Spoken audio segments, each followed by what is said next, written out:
Oi, gente, tudo bem com vocês? Tudo beleza? Eu espero sinceramente que sim. Eu desejo que Deus abençoe você, tua saúde, tua vida, teus projetos e toda a tua família. E que tudo na tua vida seja segundo realizado, segundo a vontade de Deus. É um privilégio muito grande para mim estar aqui com vocês agora para compartilhar uma mensagem muito importante. Nós estamos vivendo num período onde depressão, ansiedade, estresse são as enfermidades do momento. E hoje nós temos um tema muito interessante: como se formam e como se curam as neuroses. Exatamente esse é o assunto de hoje. Tenho certeza que você vai gostar e poderemos tirar muitas lições para as nossas vidas. E você vai gostar e você vai poder compartilhar também essa mensagem com outras pessoas. Que Deus te abençoe imensamente. Eu gostaria de começar a mensagem de hoje dizendo para você que, ao falar dos complexos e da sua formação, eu quero iniciar a mensagem de hoje dizendo para vocês que, na verdade, contando para você o caso de uma senhora. Ela se sentia insegura, descontente da vida, ela queria voltar ali à cidade onde ela foi criada. E quando ela chegava lá naquela cidade, ela não se sentia feliz. Uma pessoa assim chama-se às vezes de neurótica, isso mesmo. Mas a palavra neurose, ela significa que existem muitos estados mentais diferentes entre si. Para nós compreender quão extensa é a variedade dos conjuntos de sintomas que se classificam como neurose, nós vamos ver nesse momento alguns casos muito interessantes, muito diferentes. Começaremos aqui com o caso de certa pessoa que se apresentou certo dia no consultório de um psiquiatra. Tratava-se de uma jovem que lhe falou os motivos pelos quais ela vinha consultá-lo. Ela disse: Doutor, eu estou prestes a renunciar à luta. Eu me odeio a mim mesma e a todos os demais. Não há absolutamente nenhuma razão para que eu continue vivendo. Eu não tenho amigos, eu não gosto do meu trabalho. Eu perdi todo o interesse em tudo e na própria vida. Eu estou aqui somente porque não tenho o valor necessário e nem a coragem para suicidar-me. Eu tenho medo de morrer e não posso continuar vivendo uma vida tão vazia e desesperada. Eu não sei se vou resistir, doutor. O psiquiatra, ele perguntou para aquela jovem por que você diz que não tem amigos. Ela respondeu: a culpa é minha, doutor. Eu sou sacártica, eu sempre critico a todas as pessoas. Eles dizem que eu sou uma pessoa azeda, porque eu não sei sorrir e ser amável com as pessoas. Eu não me sinto disposta a simular a felicidade. Tenho sofrido tantas coisas que não é estranho que eu tenha ressentimentos. O doutor, meus amigos, sentiu curiosidade em conhecer a vida passada dessa jovem. Esse passado que podia explicar a sua atitude neurótica. Ela contou para o doutor que seu irmão atormentava ela quase toda a vida. Ele tratava ela muito mal e ela culpava seu irmão pelos seus sentimentos de inferioridade. Os pais dela brigavam muito entre si. O ambiente do lar onde ela foi criada era muito mau. Não existia nunca nenhuma demonstração de carinho e amor entre os membros ali da família. E isto não era tudo. Ela teve a desgraça de contrair a paralisia infantil na adolescência. Essa jovem, ela ficou parcialmente paralítica da perna esquerda e desde então andava com uma ligeira coxeadura. Sem dúvida, o dano maior que ela sofria não era físico, mas sim o dano emotivo. A sua incapacidade para reconciliar-se com a sua aflição e o temor de não poder falar de amor e felicidade os quais tem direito toda mulher, foram para ela uma fonte de profunda frustração. A única pessoa que havia aprendido a compreendê-la havia saído para o serviço militar nos mares do Pacífico Sul. Essa jovem, meus queridos, ela sofria de neurose. Existem diversos tipos de neurose.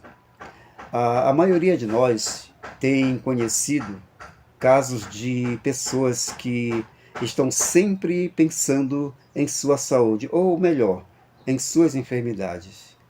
Parecem achar prazer em falar a todos de suas doenças, de suas dores de cabeça, de sua indigestão crônica, de sua neuralgia ou de sua colite. Ou pode ser que se preocupem muito com seu sistema nervoso e de certas funções de seu organismo, acerca dos quais não pode falar com, com qualquer pessoa. Essas pessoas, elas enchem-se de melancolia ao pensarem que talvez tenham esta ou aquela doença. Quando essas pessoas, meus amigos, leem algum livro de divulgação médica, elas acreditam que sofrem todas as doenças que o livro fala. E elas se amofinam e se afligem dias e semanas. Essas pessoas são, na verdade, hipocondríacos, mas são também neuróticos. Vejamos agora outro tipo de neurose. É o caso de um homem de aproximadamente 43 anos, de boa cultura, pois ele é juiz de direito. Ele descreve assim seus sintomas. Ele disse: sempre eu tive um sistema nervoso delicado. Tive um esgotamento nervoso durante o segundo ano de meu curso secundário e outro esgotamento quando eu estava para terminar o meu curso universitário. Eu nunca tive boa saúde. Ele disse: descobri que quando mais penso em mim, pior me sinto. Uma de minhas maiores dificuldades consiste em nunca saber quando fiz as coisas que devo fazer. Quando eu subscrevo um envelope, olho umas 10 vezes e depois que eu coloco o envelope ali na caixa da coleta dos correios, eu fico o dia inteiro preocupado, pensando e me perguntando se eu tinha selado ou não o envelope do correio direito. Este homem disse: eu vivo em constante medo de perder minha posição como juiz por causa de minhas perturbações mentais. Sou tolo e supersticioso quanto a certas coisas. Tudo reconheço e disputo comigo mesmo. Acerca disso, porém, é inútil. Esta ansiedade e aflição me está enlouquecendo, literalmente. Se é que já não estou louco. Sem dúvida, disse ele, eu não digo nada de minhas dificuldades a meus amigos. Eu estou seguro de que eles compreendem que algo não vai bem comigo.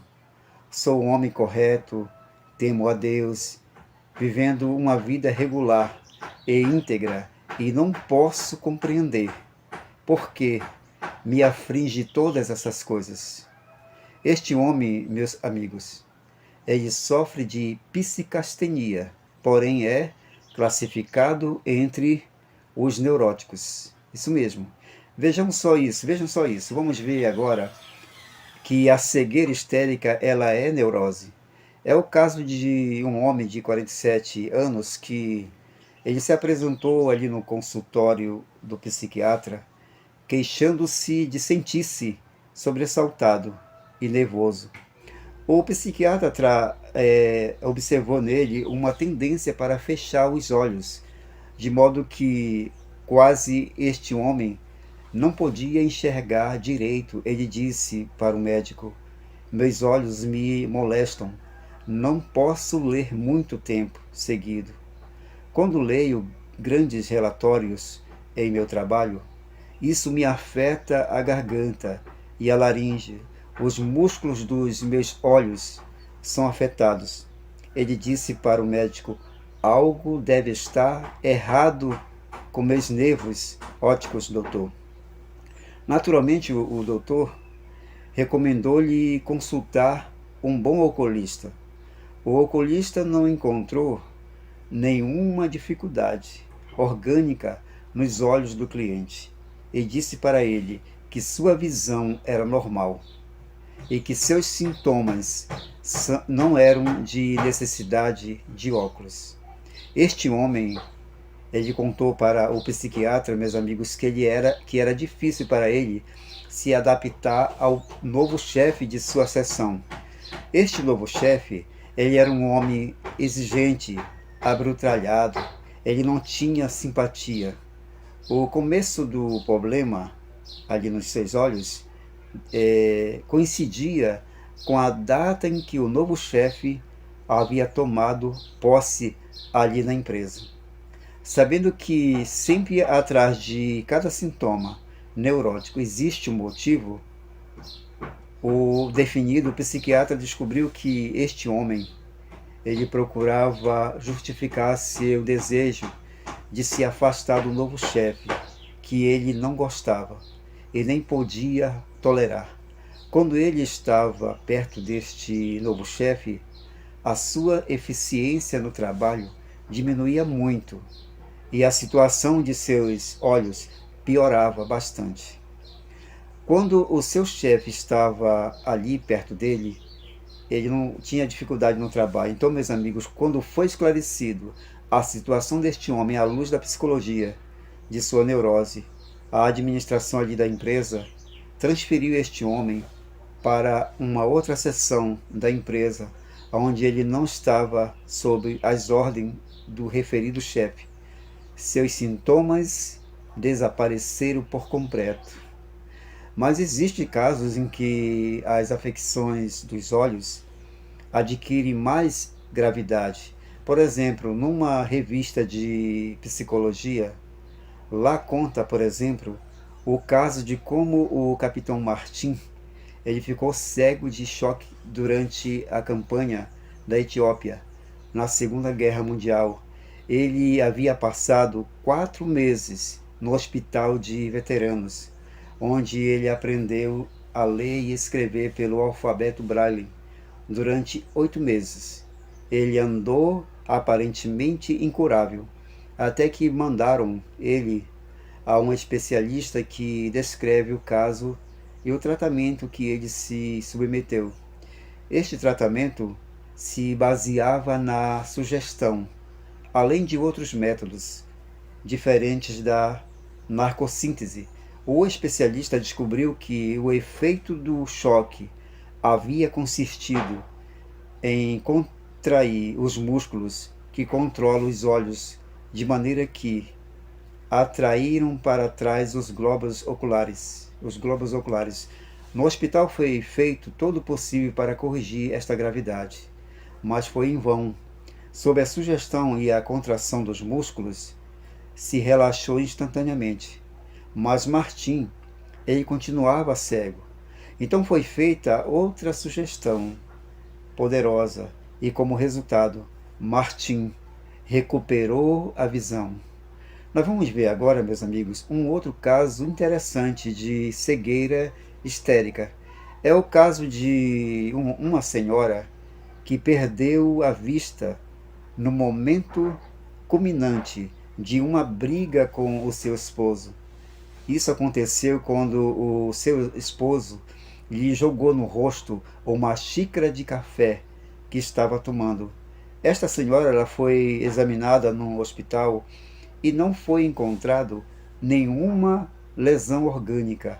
Por fim, um especialista lhe explicou que ela recuperaria a visão depois que lhe tirasse com um instrumento especial a delgada película que o café quente havia formado sobre os seus olhos. A operação simulada foi feita. Depois de pintar a superfície interna das pálpebras com uma solução que se costuma usar contra as infecções oculares, foram colocadas pedaços de gaze sobre os olhos da paciente e ela, por uns momentos, sentiu bastante dor. Ela então, meus amigos, começou a pestanejar dolorosamente e finalmente ela declarou que podia ver tudo ao seu redor. O mais curioso, meus amigos, é que, sem dúvida, não houve remoção de nenhuma película, nem operação, pois se tratava de uma cegueira histérica. Interessante, né? Mas este é um caso simples de cegueira histérica. Existem outros casos mais complicados e rebeldes, e se bem que as curas são permanentes, em porcentagem elevada. Às vezes a cegueira volta a aparecer em ocasiões de grande tensão nervosa e até existem pessoas que perdem a visão cada vez que algo lhes vai mal na vida, não é verdade? Essas cegueiras, meus queridos, como outras manifestações de histeria, são neuroses. Nós vamos ver um outro caso, que é o caso da vovozinha chorosa, isso mesmo. Ela era uma vovozinha que estava constantemente soluçando por lágrimas, por lástima própria. Não podia controlar esses acessos de choro. Ela estava envelhecendo e pensava que já ninguém se interessava mais por ela.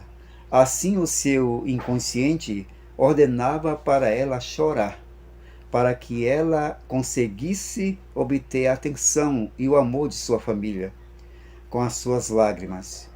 Quando um psicólogo especialista escutou ela e com simpatia, ela recebeu a atenção esperada. Assim, ela conseguiu controlar um pouco as suas emoções.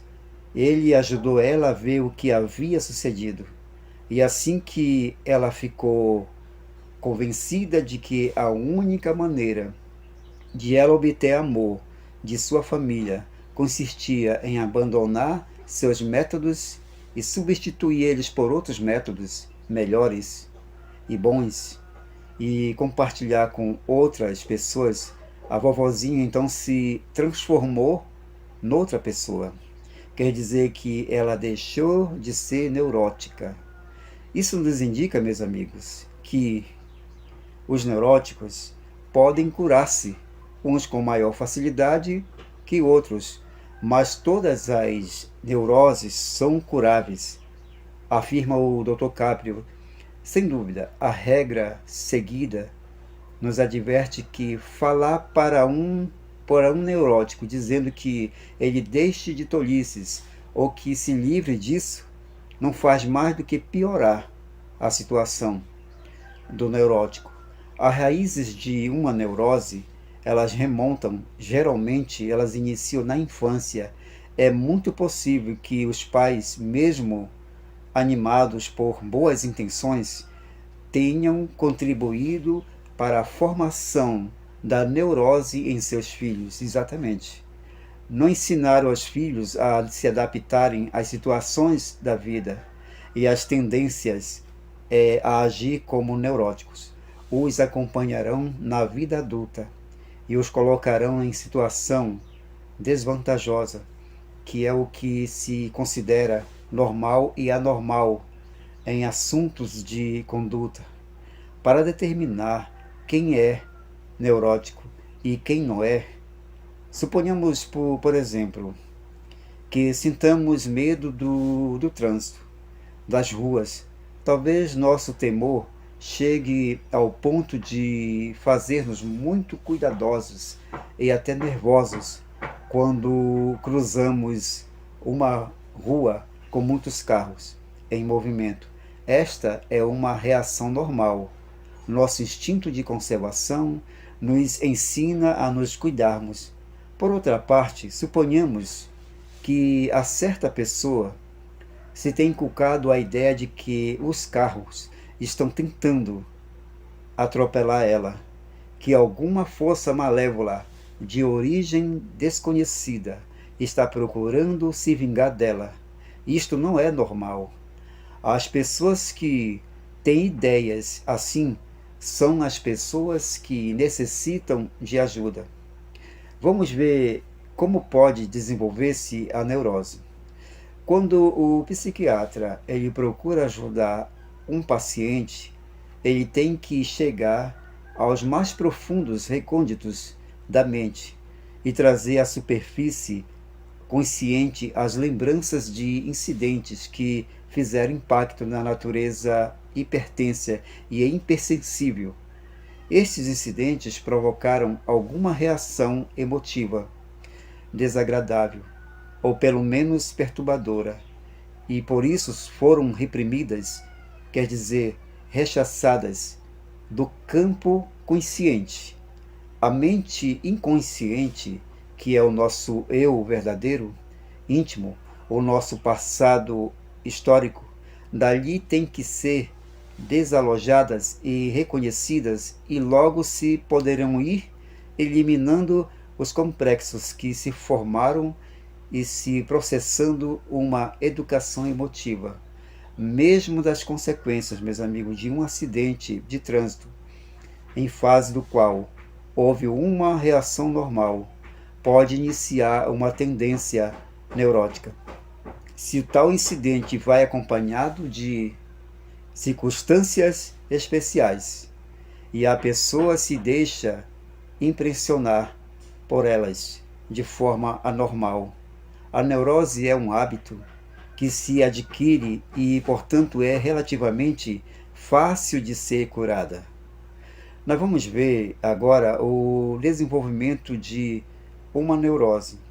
É o caso de um jovem estudante que, acompanhado de um grupo de colegas, ele ia descendo uma calçada, quando no mesmo instante cruza um carro a grande velocidade.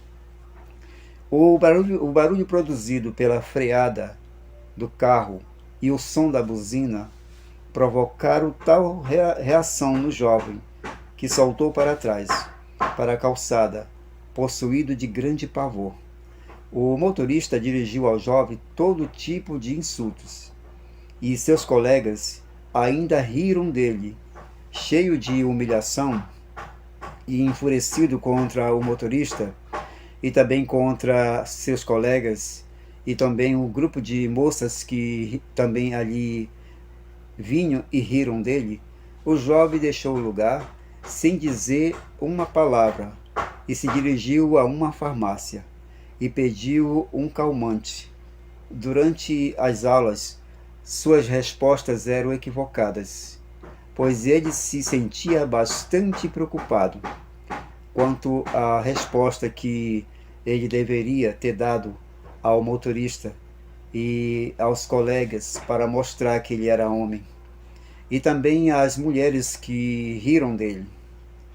Na manhã seguinte, alguém que havia presenciado o incidente lhe dirigiu uma crítica, mas ele não deu nenhuma resposta audível.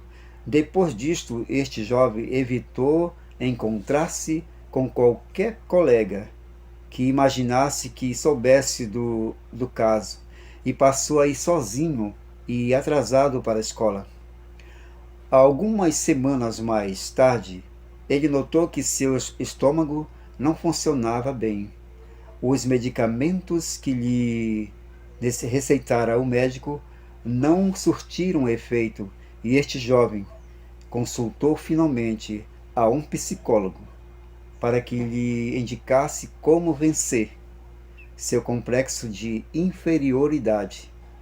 Se o jovem houvesse dado expansão à sua ira em palavras em vez de reprimi-la, meus amigos, ele teria logo esquecido o incidente, e isto não haveria deixado funda impressão em seu ânimo, e não haveria iniciado uma neurose. O fato de se assustar era natural, e nada anormal, nem era o fato de tornar-se alvo das críticas dos seus colegas. Se este jovem, meus amigos, houvesse feito um esforço e se ele houvesse rido também com os seus amigos, com seus colegas, ele não haveria deixado tanta impressão desagradável ali na sua mente, nem sintomas neuróticos em seu organismo. E mesmo uma vez iniciada a neurose, basta que ele reconheça a sua origem e mude de atitude mental. É muito importante fazer uma correta avaliação das coisas, ainda que se admitisse que a neurose pode ser adquirida na idade adulta. Caberia perguntar se não se adquire porque o sistema nervoso está predisposto, seja por sua condição fundamental ou constitucional. É pelo condicionamento que recebeu ali na infância, num ambiente de perversidade, que pode criar na criança, meus amigos, complexos desfavoráveis. O fato é que a infância é o momento em que se lançam os fundamentos da neurose. Diz o Dr. Caprio aqui, ele diz o seguinte, que a maioria das pessoas que vão ao consultório de um psiquiatra são pessoas que estiveram em sua infância expostas ao contágio de pais neuróticos que os criaram num ambiente de neurose, ou são pessoas que experimentaram, ao abandonar o lar paterno, coisas que não puderam vencer. Esses incidentes prejudiciais ou traumas psíquicos ocasionam com frequência complexos que permanecem ocultos no inconsciente. Os sintomas neuróticos são simplesmente tentativas da mente para achar uma solução para nossos conflitos. Os neuróticos, porém, são como pessoas em aflição num hotel incendiado, que correm diretamente para as saídas bloqueadas pelo fogo. Sua única esperança está na possibilidade de um bombeiro, nesse caso, um psiquiatra, para tirar elas de seu dilema. Ainda que seja verdade, meus queridos, meus amigos, que os transtornos nervosos e mentais tendem a aumentar, estamos começando a compreender melhor as neuroses e vamos entendendo melhor o que significa obter o devido tratamento. Quanto mais se necessita.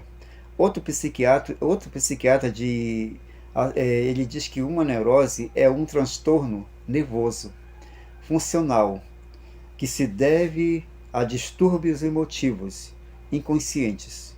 Os sintomas que com mais frequência se encontram são obsessões, compulsões, temores, dúvidas, irrealidades, inferioridade, timidez e outras coisas dessa natureza.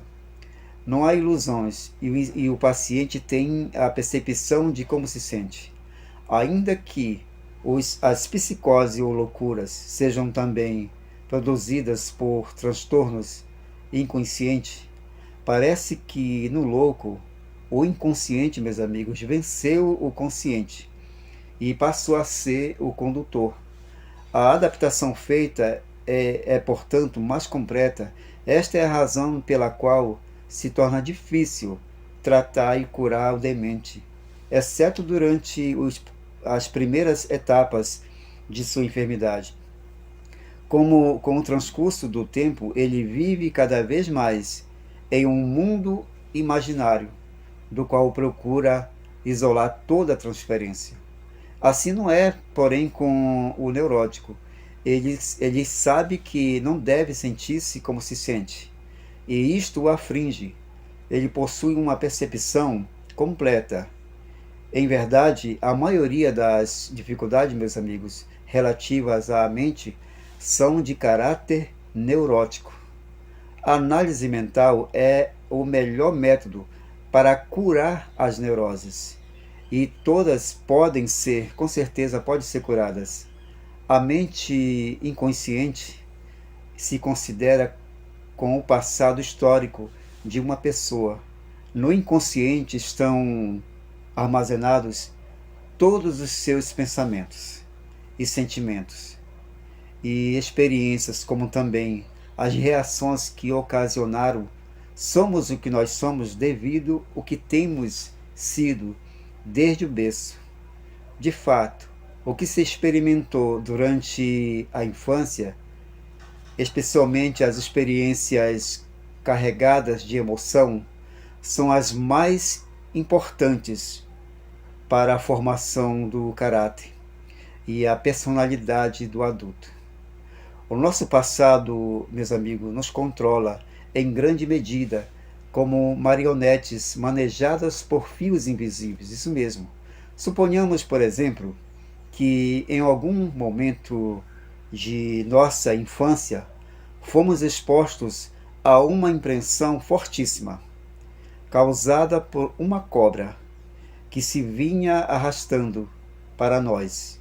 Estávamos sendo conduzidos pela mão de um adulto que, infelizmente, tinha fobia por cobras, e pela maneira como ele agiu, pareceu que nós estávamos expostos a um perigo de morte. É muito possível, meus amigos, que nesse momento ele nos comunicou a sua fobia, e esta não vai nos abandonar até que descobramos, por análise própria, a raiz dela, e pelo raciocínio destruamos o complexo que nos faz temer horrivelmente as cobras, pelo fato de serem répteis, sem considerar se são venenosas ou não, se exageradamente impressionável com respeito à serpente é um sintoma neurótico. Se é o único que temos, nossa neurose não é grave. Podemos, porém, adquirir outros complexos de temor se sofremos outras impressões fortes, e nossa neurose se complicará.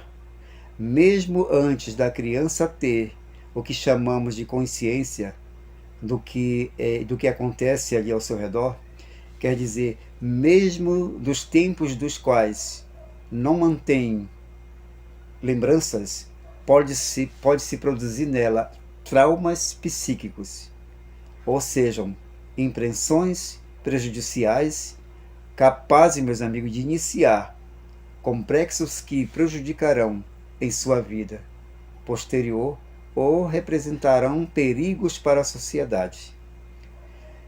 Por isso, em seus primeiros meses e anos de vida, a criança deve ser rodeada de todo cuidado, amor, que seja possível, um amor inteligente e não simplesmente, meus amigos, emotivo.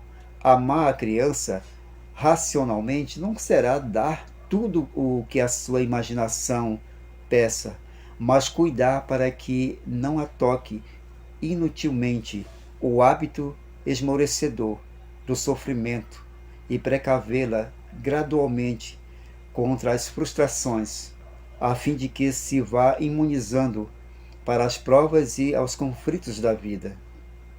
Outra lição que se pode tirar de tudo o que se tem aprendido acerca das neuroses, nós, os adultos, aplicar a nossa própria vida. Muitos de nós têm sido criados num ambiente desfavorável, não escapando a traumas psíquicos. Não houve quem se preocupasse para evitá-los em nossa vida. Pode ser que tenhamos perdidos na infância um de nossos pais ou ambos. Com isso, tivemos de nos formar em condições hostis. E hoje nos encontramos, meus amigos, com uma quantidade de complexos que nos traem. Pode ser até que reconheçamos em nosso caráter impulsos neuróticos. Nem por isso, meus amigos, devemos, meus irmãos, desesperar. Pelo contrário, deve ser um motivo de satisfação para nós mesmos que a ciência, a psicologia tenha desentranhado essas coisas, pois só a sua revelação nos é de auxílio. Vejamos agora, por exemplo, o caso de um homem em quem se havia desenvolvido, meus amigos, desde a infância, o complexo da morte. Ele acreditava que seu caso era excepcional e que o temor irracional que o atormentava acerca de tudo que se referisse à morte e aos mortos era uma obsessão unicamente sua. Hoje, ele sabe sua origem e os traumas psíquicos que representou o fato de ficar órfão de mãe aos 5 anos e tem verificado que não é o único que tem arrastado pela vida a obsessão de não poder ver mortos e nem ver sangue. Mas ainda ele sabe que isto não é necessariamente sintoma de covardia. Por exemplo, encontrar o trauma psíquico que na infância iniciou em nosso inconsciente, o trauma do complexo não é sempre fácil, porém é o primeiro passo para vencer o tal complexo. Para esta busca, os psicanalistas criaram um verdadeiro ritual. Eles fazem o paciente falar durante muitas sessões, fazem contar os sonhos e buscam as interpretações mais ou menos elaboradas.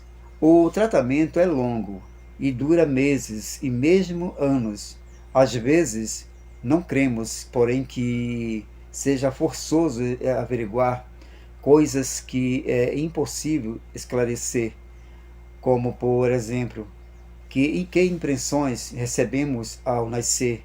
Quem nos diz que o asseverado pelo paciente não é simplesmente algo que lhe foi sugerido pelo analista? Afirma o Dr. Sade que, em uma ocasião, uma certa jovem, lhe declarou que a maioria das perversões sexuais das quais se haviam acusado durante várias sessões de psicanálise haviam sido imaginárias e a sua admissão provinha da sugestão que ela sofria durante os exames. Meus amigos, nós vamos ver nesse momento agora o valor da autoanálise. Ele consiste em entrevistas confidenciais entre o médico e seu paciente, nos quais o médico dirige a discussão, sugerindo temas ou fazendo perguntas com o objetivo de ajudar o paciente a compreender suas capacidades e incapacidades.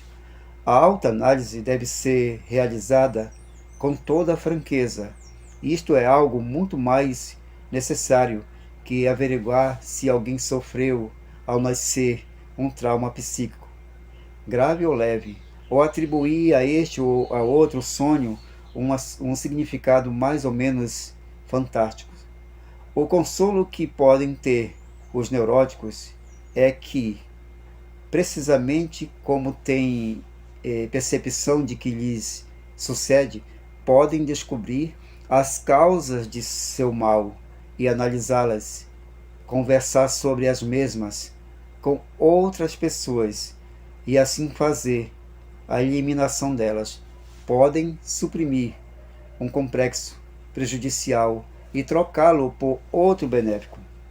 Como temos visto, há diversos tipos de neurose. As principais são dos ansiosos, as diferentes histerias, as fobias, a hipocondria, a psicastenia ou neurose obsessivo-compulsiva, a neurastenia, as neuroses orgânicas, que inclui casos de prisão de ventre, asma e afecções dos órgãos internos ocasionadas pela mente. Encontrar-te com as manifestações do sistema nervoso, como as cegueiras e as paralisias histéricas, que são também afecções neuróticas. Qual é a base orgânica dessas enfermidades, meus amigos? As investigações que foram feitas pelos homens da ciência nos permitem deduzir que os neuróticos são pessoas dotadas de um sistema nervoso mais sensível que o normal. São muito impressionáveis de maneira que não há nenhum opróbrio em ser neurótico. Afinal, todos temos nossas rarezas. Certa vez disse um homem escocês para a sua esposa: a mim me parece que, com exceção de nós dois, tu e eu, todos os demais são um pouquinho excêntricos. E às vezes tenho minhas dúvidas quanto a ti, disse ele para sua esposa. Meus amigos, o mesmo fato de que o neurótico dispõe de um sistema nervoso mais sensível que o da maioria explica por que tantos neuróticos se têm distinguido nas diferentes atividades humanas. Entre eles existem grandes músicos e poetas, grandes escritores e pensadores, grandes políticos e industriais. Afinal, é enorme a proporção dos homens e mulheres que se sobressaíram e foram neuróticos e que triunfaram apesar das desvantagens que significava a sua neurose. E com isso se comprova quão bem dotados estavam intelectualmente. Não cabe dúvida, meus amigos, de que, meus irmãos, de que, meus queridos, que o neurótico sofre qualquer sugestão e que se possa fazer para aliviar esses sofrimentos ou para evitá-los. A futura geração de homens, meus amigos, e mulheres estará em seu lugar aqui. Então, meus amigos, vejam só isso. A alimentação certa pode ajudar bastante aos neuróticos, exatamente isso. Essa possibilidade parece demonstrada pelas investigações que foram feitas durante as últimas décadas no campo da nutrição. A influência que tem na personalidade a dose satisfatória de vitamina B1 na alimentação, se suprimimos, cria-se na conduta das pessoas sujeitas à experiência os sintomas da neurose. Voltando a administrar doses requeridas, corrigem-se esses sintomas. A verdade é que certos autores se inclinam a crer que as manifestações de neurastenia se devem, em muitos casos, à deficiência de vitaminas, especialmente as vitaminas do grupo B, meus amigos. Hoje é muito comum para as afecções dos nervos os médicos receitarem fortes doses de vitaminas. Há ainda mais numerosas experiências que têm determinado que não só podem o sistema nervoso e especialmente o cérebro ficar afetados pela carência de certas vitaminas, mas também pela falta de certos aminoácidos das proteínas. Tem-se administrado doses especiais de um desses aminoácidos, o ácido glutâmico, a grupos de pessoas que sofriam defeitos mentais. Os resultados, meus amigos, demonstraram altamente satisfatórios.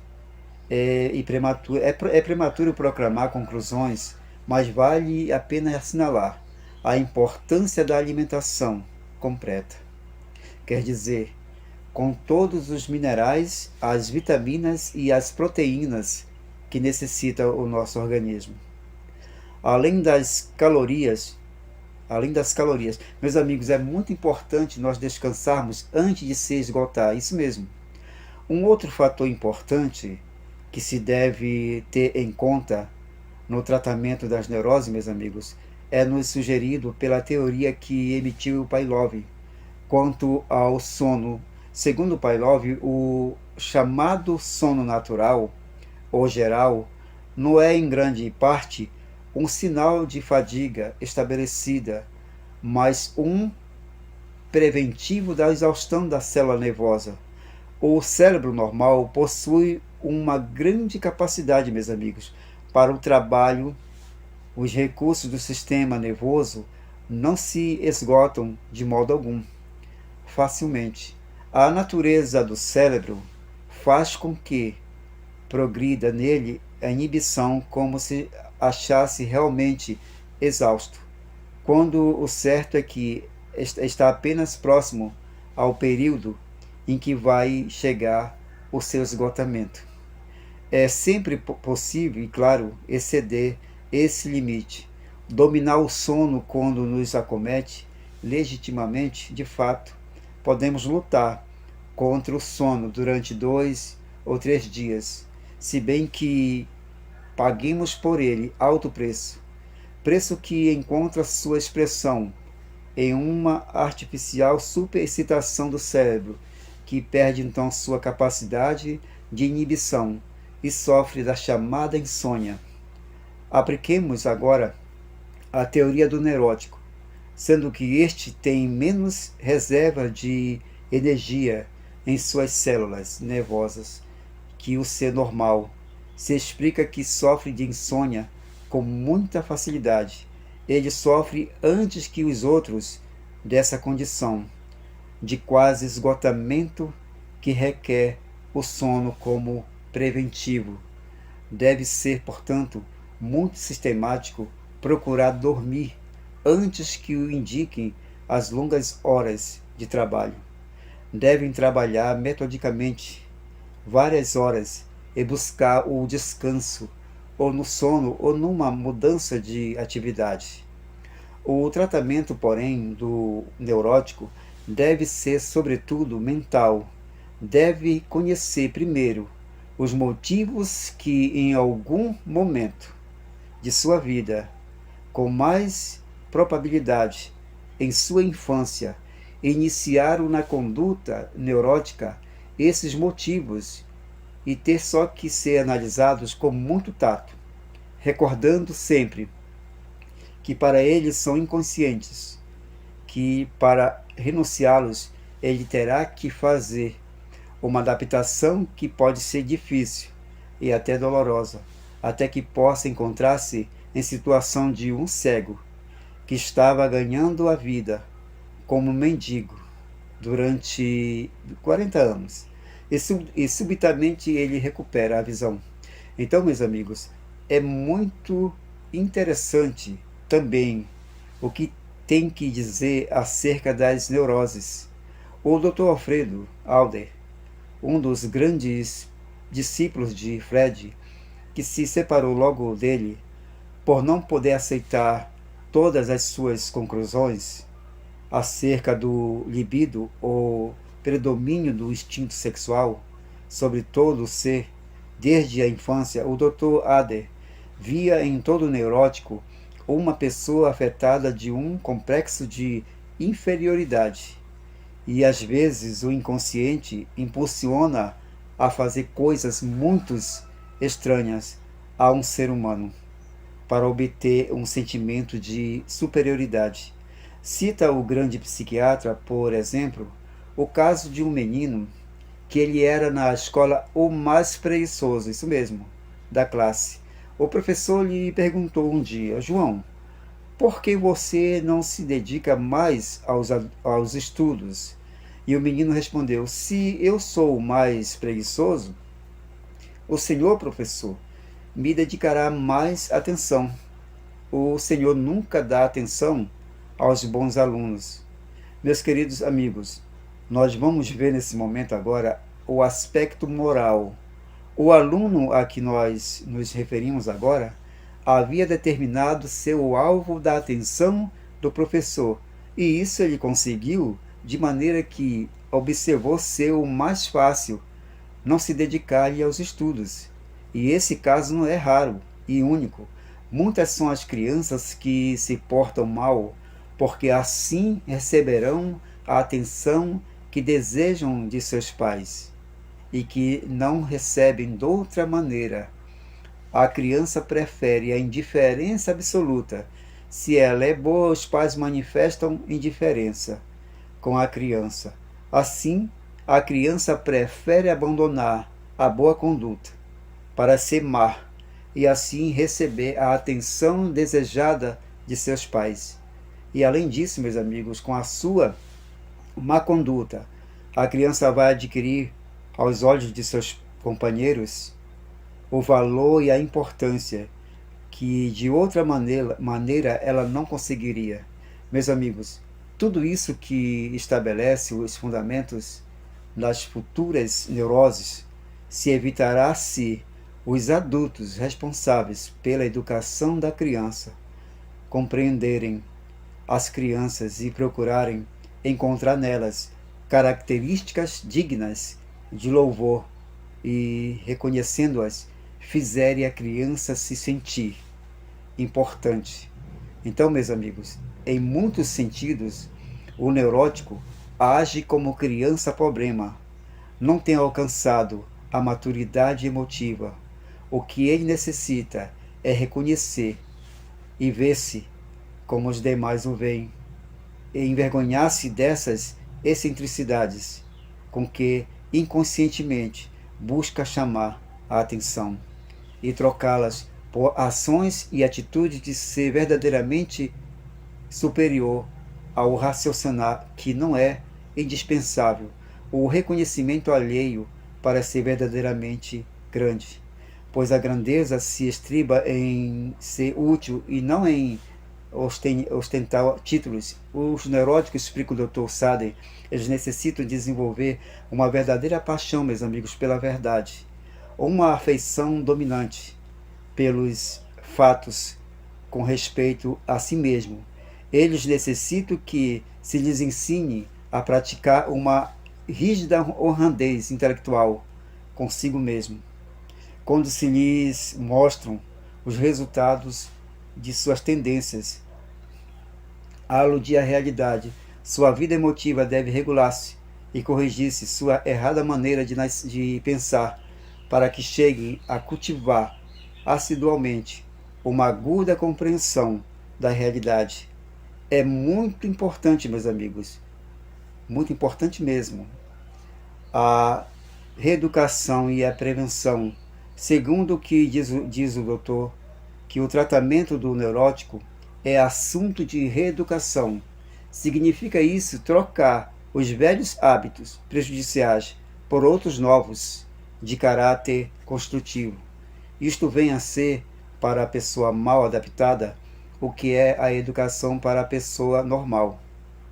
Para que o tratamento seja eficaz, o paciente deve conhecer suas debilidades, desejar sinceramente, ver-se livre de suas desvantagens, ter confiança em seu conselheiro e estar seguro de que pode vencer sua condição. Ser guiado cuidadosamente, meus amigos, durante o processo quanto à prevenção, que é a melhor cura da neurose, como das enfermidades físicas. Mas assim como muitos neuróticos confirmados não querem sarar, sucede também com frequência que pessoas que tendem a neuroses reagem contra as medidas preventivas. Suas excentricidades servem para fins que lhes pareçam úteis, mesmo que isso seja uma ideia errônea. Entretanto, meus amigos, qualquer pessoa que tenha um pouco de energia mental pode aplicar com êxito os seguintes métodos e dominar os impulsos neuróticos. Vamos ver aqui agora quais são esses métodos. Primeiro, você deve ser amo duro para seus sentimentos e emoções. Deve manejá-los e não deixar eles manejá-los. Evitar a aflição até onde seja possível. Fugir às situações de intensa emotividade. Lutar confiantemente pelo domínio próprio e a confiança em si mesmo. Ser ativo para vencer as dificuldades, não fugir, mas atacá-las. Procurar, meus amigos, ver-se assim como veem os demais. Pensar como a conduta de um afeta os demais e não como a dos outros afeta a de uma pessoa. Manter o devido equilíbrio entre o descanso e o trabalho e a recreação. Adquirir hostilidade e hábitos que lhe permitam fazer suas tarefas no tempo mais breve possível. Devemos evitar a pressa que destrói a qualidade do trabalho e conduz a situações deprimentes. Sobretudo, meus amigos, adaptar-se às situações variáveis com equanimidade, recordando que todos os seres humanos devem transigir, dar e receber, e que neste mundo imperfeito ninguém pode conseguir 100% de tudo o que deseja. Nós vamos ver agora, meus amigos, meus queridos, o conselho de um psiquiatra. Devemos ter especial valor, dar especial valor à necessidade de aprender a vencer primeiro as pequenas preocupações e viver no presente. Devemos eliminar os temores pelo conhecimento, procurar segurança espiritual e econômica, alimentar-se devidamente. É muito importante, meus amigos, atacar primeiro os pequenos temores. Então, meus amigos, o psiquiatra ele conta o caso de um homem neurótico.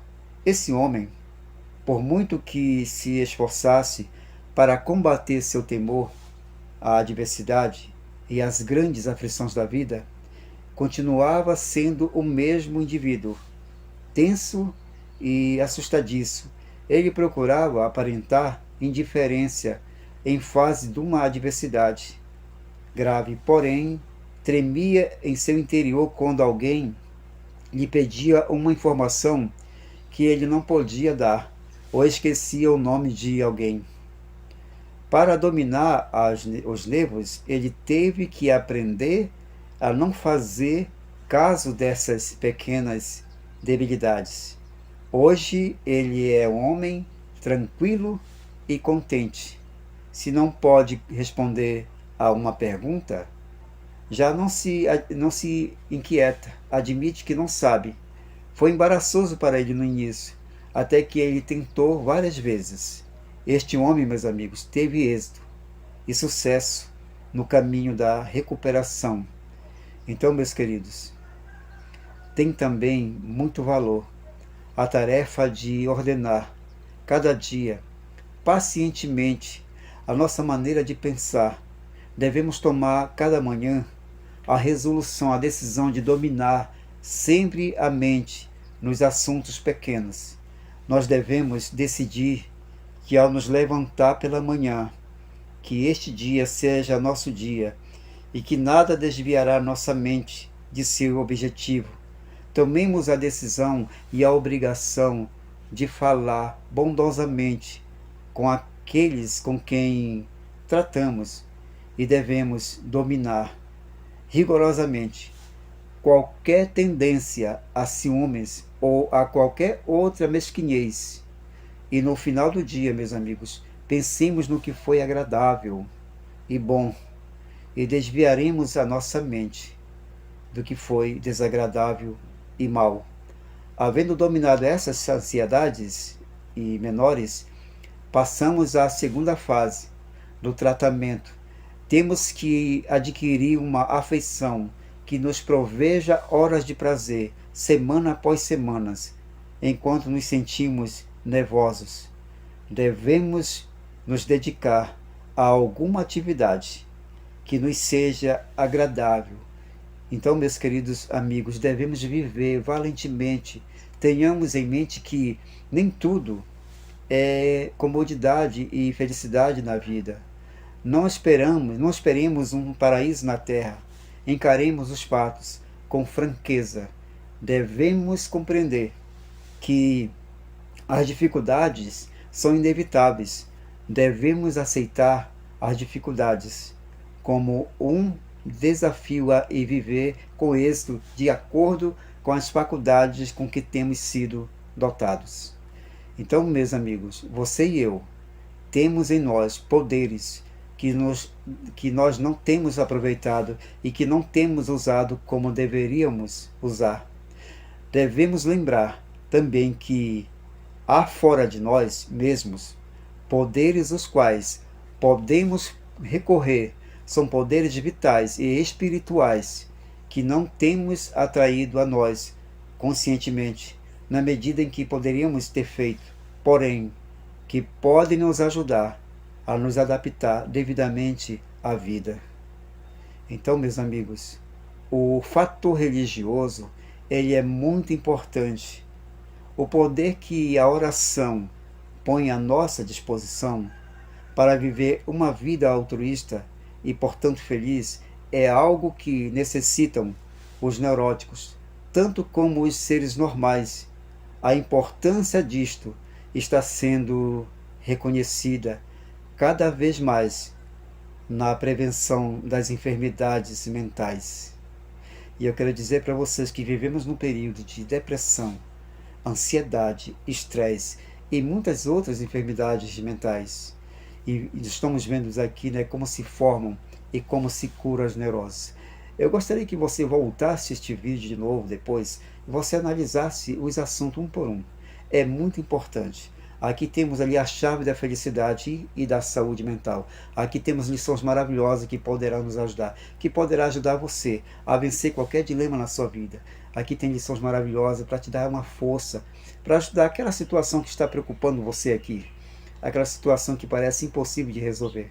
Eu quero te dizer que é muito importante essas lições, mas, em primeiro lugar, a religião é um fator importante. Deus é muito importante na tua vida. Eu sei que você acredita em Deus. Eu quero te dizer, não importa o que você está passando, seja o que for, parece ser impossível para você, mas confia nesse Deus maravilhoso, que Ele tem a solução para tudo. Entrega o teu caminho ao Senhor, confia nele, fala para Ele: Senhor, eu não consigo resolver essa situação que está na minha saúde, no meu emprego, na minha família, com meu filho, com meu esposo, com a minha esposa, com a minha filha adolescente, com meu filho adolescente, ali no meu emprego, Senhor, ali com meu vizinho, eu não consigo resolver. Mas eu sei que tu podes fazer isso por mim. Entra no teu quarto, meu querido amigo, fecha a tua porta lá, te ajoelha e ora o teu Pai em secreto, e Ele em secreto te ouvirá. Se você não pode ajoelhar, aí mesmo onde você está, entrega todas as situações na mão de Deus. E sempre diz no final da oração: Senhor, que seja feita como tu queres, não como eu quero.